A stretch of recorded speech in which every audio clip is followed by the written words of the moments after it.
Hello दोस्तों, जय श्री राम। आज के ट्रेडिंग सेशन में देख लेते हैं क्या हुआ है। जैसे कि मैंने आपको बताया था कि मार्केट में ये एक रेंज बनी पड़ी है, ये एक बहुत अच्छा सपोर्ट बना पड़ा है। अगर इसको तोड़ता है तो उसके बाद हम देखेंगे कि ट्रेडिंग में क्या करना है। अगर तोड़ने के बाद जैसे कि क्या कहते हैं, इसको तोड़ने के बाद अगर ये इस पर रीटेस्ट करके वापस इसे तोड़ेगा तो हमें ट्रेड लेना है ना। तो हम देखते हैं 15 मिनट में कि ट्रेड आया या नहीं आया हमारे पास और किस तरीके से आया है। 15 मिनट के टाइम फ्रेम में एक बार देख लेते हैं।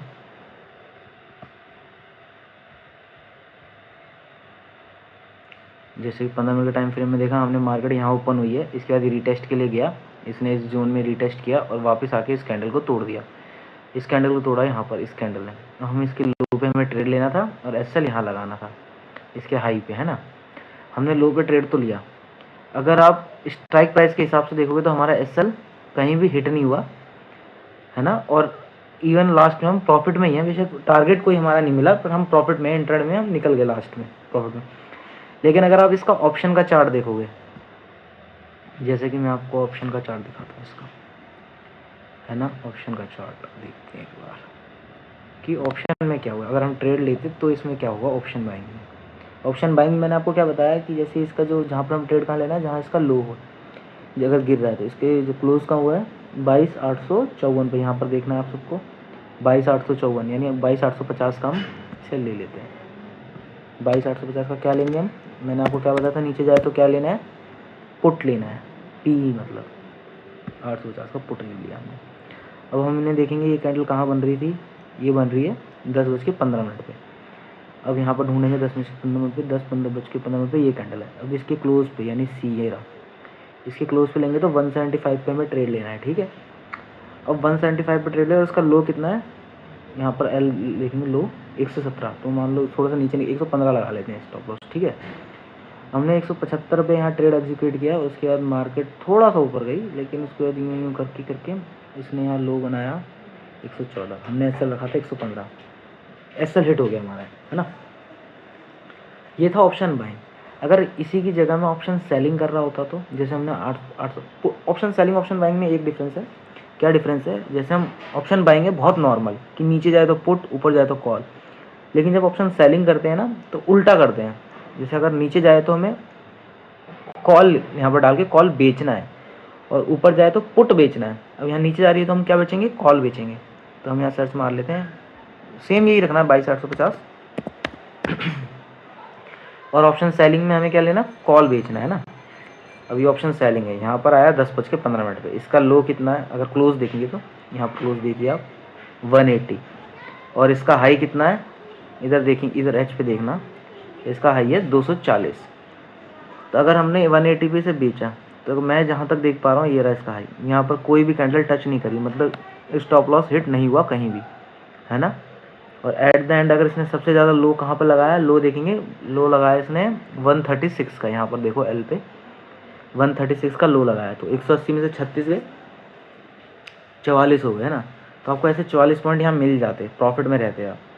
चलो ये भी सोचो कि आपने टारगेट हमारा हिट होना है तो हम कहाँ पर लें आए, सबसे नीचे, हमें थोड़ी पता मार्केट यहीं बनाएगी। तो भी कभी क्या करना है, जैसे ही आपके 3 बजे ना ट्रेड क्लोज करना है, या तो इस कैंडल पे कर देते या इस कैंडल पे कर देते। ये 3 बजे ये कैंडल स्टार्ट होती, और ये 2:45 से लेकर 3 बजे तक की कैंडल है 15 मिनट की। या आप इस पर भी कर देते, इसका भी क्लोज या हाई देख लेते, क्लोज कितना है 156, है ना। तो भी आप 24 पॉइंट पॉजिटिव रहते। मतलब यहाँ पर ऑप्शन बाइंग और ऑप्शन सेलिंग में यही फ़र्क है। ऑप्शन बाइंग में टाइम ना आपका दुश्मन है। अगर मार्केट आपके हिसाब से एकदम स्पाइक नहीं मारती, एकदम ऊपर नहीं जा रही है या एकदम नीचे नहीं जा रही है और टाइम वेस्ट कर रही है, बेशक जा आपके डायरेक्शन में, आप ध्यान से देखोगे मार्केट गई तो एट द एंड आपके डायरेक्शन में, ऊपर नहीं गई, नीचे ही जा रही है, लेकिन टाइम कितना वेस्ट करा इसने, इसलिए आपको ऑप्शन बाइंग में लॉस हो गया। और ऑप्शन सेलिंग में इसी का फ़ायदा होता है कि जितना टाइम वो बिताएगा, हमें जैसी जैसी इसका प्राइस गिरता जाएगा हमें प्रॉफिट होगा। तो इसमें इसलिए हमें प्रॉफिट हुआ है। पर डिफरेंस ये है ना, जैसे ऑप्शन बाइंग में अगर आप कर रहे होते इसे, मान लो मैं इसे ऑप्शन बाइंग के लिए देखता हूँ एक बार, है ना। इसमें आप मान लो बाय कर रहे हो एक मोटा मोटी, तो आपने मान लो 1 लॉट लेना है तो 3700 में आ रहा है, ठीक है। और वहीं आप इसको ऑप्शन सेलिंग करो, मतलब सेल करो, तो कितना आ रहा है, 71,000 रुपये 1 लॉट पे। ये फ़र्क है, वहाँ 3700 था, यहाँ 71,000 है। तो इसलिए पैसों का थोड़ा ज़्यादा डिफरेंस आता है। इस वजह से ज़्यादातर लोग हैं जो भी, वो सारे ऑप्शन बाइंग करते हैं, है ना। पर आज हमें, अगर हम ऑप्शन बाइंग करते हैं, हमें आज लॉस हुआ है, हमने एसएल लिया है, मतलब स्टॉप लॉस हिट हुआ है हमारा, तो हम लॉस लेंगे, घबराना नहीं है। कभी आएगा लॉस भी आएंगे, प्रॉफिट भी आएंगे, पर हमारी जो ये स्ट्रेटेजी है ये 70 to 75% एक्यूरेट है। मतलब इसमें हमें इतने विनिंग चांस है, 70 to 75% हमें विनिंग चांस है, एक्यूरेट नहीं, एक्यूरेट तो पूरी एक्यूरेट है, लेकिन 70 to 75 विनिंग चांस है इसमें, है ना। अगर आपको मान लो 4 में से 1 लॉस हो रहा है तो 3 प्रॉफिट में जाएंगे ही जाएंगे आपके ट्रेड, ऑप्शन बाइंग में भी। ऑप्शन सेलिंग में थोड़ा ये बढ़ जाती है हमारी, इसमें एक्यूरेसी भी बढ़ जाती है ना, प्रॉफिट चांसेस बढ़ जाते हैं, लेकिन ऑप्शन सेलिंग में, ऑप्शन बाइंग में थोड़ा कम रहता है। तो है ना, आज के लिए आपको ये देखना था। अब हम एक बार इस पूरी मार्केट को देख लेते हैं कि अगर कल के लिए हमें क्या देख लेना है एक बार। अब हम 1 डे पे चले जाते हैं ना। कभी भी जब हमें मार्क देखना है कल के लिए कि सपोर्ट रेजिस्टेंस क्या मानना है, तो हम कल के लिए देखेंगे। अब देखो, हमें अभी नीचे नहीं पता है कहाँ तक जाएगा क्या नहीं जाएगा, तो आपको क्या करना है, इसी का लो और इसके हाई पे तो हमने ये लगा ही रखा है ना, को आप मत छेड़ना, इसको लगा के रखना। और जो भाई नहीं लगाते हैं वो लगाओ अपने चार्ट में से, तभी आपको याद, आप कहोगे ना नहीं नहीं मुझे याद है मैं कर लूंगा, नहीं करोगे भाई, ऐसे भूल जाते हैं।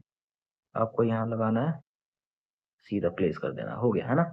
अब कल अगर ये नीचे की तरफ टूटता है इधर, तो डायरेक्ट टूटे, डायरेक्ट नहीं घुसना, रिटेस्ट करने देना, फिर टूटे फिर लेना है हमें, है ना। और अदरवाइज अगर इसके बीच में घूमता है तो ट्रेड मत करना, है ना। काम रहो बिल्कुल। इस पोर्शन से जब निकलेगा ना, तब हम बहुत अच्छा प्रॉफिट बनाएंगे, क्योंकि बाइंग बहुत अच्छी आएगी अगर इस पोर्शन से जब निकलेगा, है ना। बाकी आप देखो क्या होता है कल के मार्केट में। कल मिलते हैं ना। जय श्री राम।